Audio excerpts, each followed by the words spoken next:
Assalamualaikum warahmatullahi wabarakatuh. Bertemu kembali dengan Pak Dedi dalam ilmu kimia.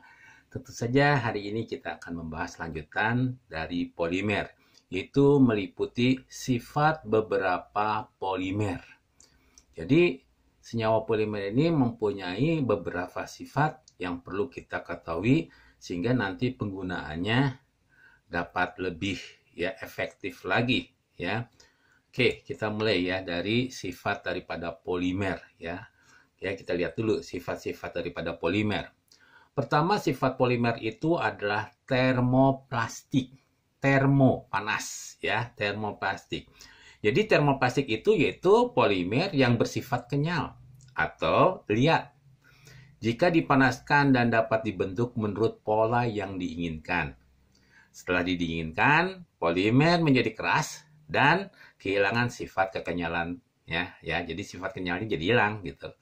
Termoplastik merupakan polimer yang tidak mempunyai ikatan silang sehingga dapat dipanaskan berulang-ulang. Jika pecah, polimer ini dapat disambung kembali dengan cara dipanaskan atau dicetak ulang dengan cara dipanaskan. Ya, contohnya ya polietilena, PVC, polivinilklorida, seluloid, ya, polistirena, polispropilena, asetal, vinil, nilon, dan perspex. Ya, itu sifat daripada termoplastik ya, termopanas ya. Nah, kemudian ya termosetting ada ya, itu polimer yang bersifat kenyal saat dipanaskan tetapi setelah didinginkan tidak dapat dilunakkan kembali. Kalau tadi dapat dilunakkan kembali, kalau ini tidak dapat dilunakkan kembali.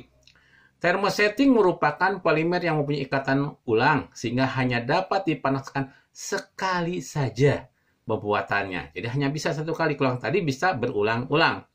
Jika pecah, polimer tersebut tidak dapat disambungkan kembali dengan pemanasan. Contohnya adalah berkelit. Ya, berkelit itu kalau kita bisa lihat itu misalnya pegangan tuh pada panci ya, atau misalnya saja fitting ya untuk colok ke listrik ya, atau asbak bisa kita gunakan itu berkelit ya. Uretana, epoksi, polyester, dan formica ya, itu adalah termosetting, di set gitu kan, hanya satu kali penyetan. Kemudian sifat berikutnya adalah elastomer. Ya, apa itu elastomer? Elastomer itu merupakan polimer yang elastik nih, atau dapat mulur jika ditarik kembali ke awal jika gaya tarik ditiadakan. Nah, seperti ini. Kalau kita tekan, ya dia mengecil, kemudian dia akan kembali lagi. Penyebab adalah tumpang tindih antara polimer yang memungkinkan rantai-rantai ditarik dan ikatan saling akan menarik kembali. Rantai-rantai tersebut kesusunan tumpang tindih. Contohnya adalah karet sintetis ya. Jadi dapat mengulang kembali. Ya, itulah. Nah, tadi adalah setting gitu ya.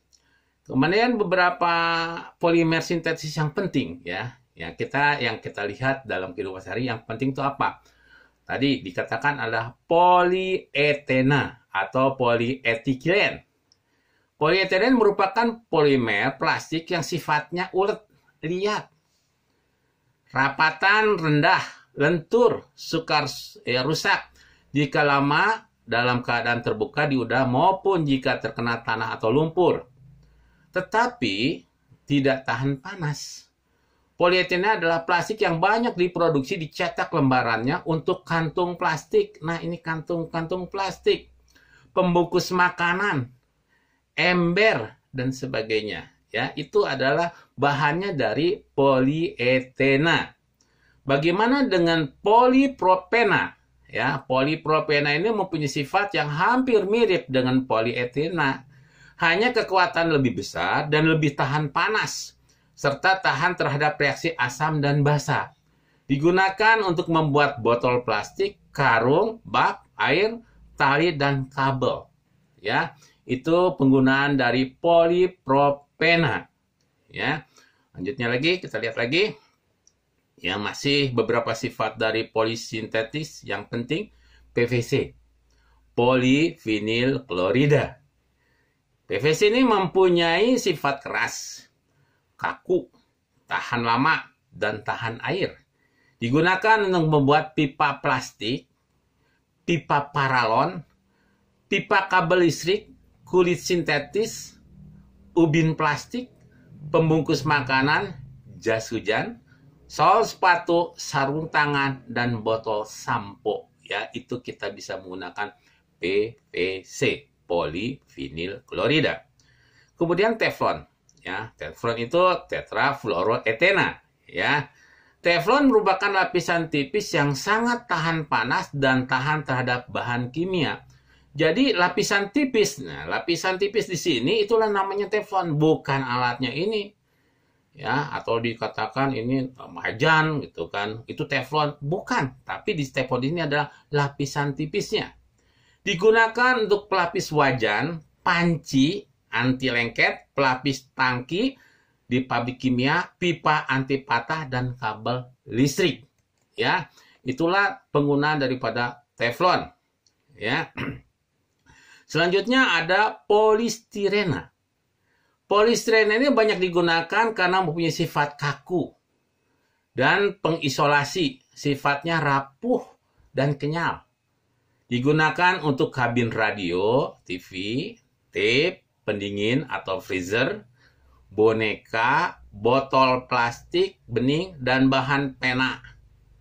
Ya, polistirena juga dikembangkan dalam bentuk plastik busa untuk membungkus makanan seperti karton telur dan styrofoam. Nah, inilah styrofoam ini. Ini dibuat dari polistirena. Ya, ada lagi polyvinyl alkohol. Polyvinyl alkohol merupakan plastik yang kuat, tahan tekanan, dan banyak digunakan untuk bak air. Ini bak air ini kita gunakan polyvinyl alkohol. Ya, apalagi nih penggunaan dari polimer ya sintetis ya. Dacron. Nah, dacron nih merupakan polimer yang sangat kuat, sangat lentur dan transparan. Digunakan untuk membuat serat sintetis tekstil. Jadi yang menggunakan tekstil ini biasanya gunakan dacron nih. Biasanya diletakkan di pundak ini supaya kelihatannya rata gitu kan. Dan membuat lembaran film tipis, ya, mylar. Mylar ini banyak digunakan untuk pita rekaman magnetik dan untuk membuat gelembung balon yang dimanfaatkan dalam penelitian cuaca di atmosfer. Berikutnya adalah nilon 66. Ya, nilon 66 merupakan serat polimer yang titik lelehnya tinggi dan digunakan untuk serat kain. Ini adalah nilon. Ya, nilon ini rumusannya seperti ini. Ya, C6, ininya 6, ininya adalah 6. Makanya nilon 66. Ya. Dan yang terakhir kita coba juga ya sintetis itu adalah barclay. Fenol formaldehid. Ya, barclay ini sifatnya sangat keras. Titik leburnya sangat tinggi dan tahan api. Jadi ya barclay ini digunakan ya karena dia mempunyai bahan yang sangat keras dan titik leburnya sangat tinggi dan tahan api, maka barclay digunakan untuk instalasi listrik dan alat-alat yang tahan suhu tinggi. Misalnya asbak, tadi sudah saya katakan fitting, ini adalah fitting, ya fitting lampu, ya ini biasanya ini adalah alat-alat yang digunakan pada di dapur, pegangan daripada panci, ya. Demikian pembahasan Pak Dedi, mudah-mudahan saja apa yang Pak Dedi jelaskan dapat kalian pahami semua. Bapak cukupkan sekian dulu. Assalamualaikum warahmatullahi wabarakatuh.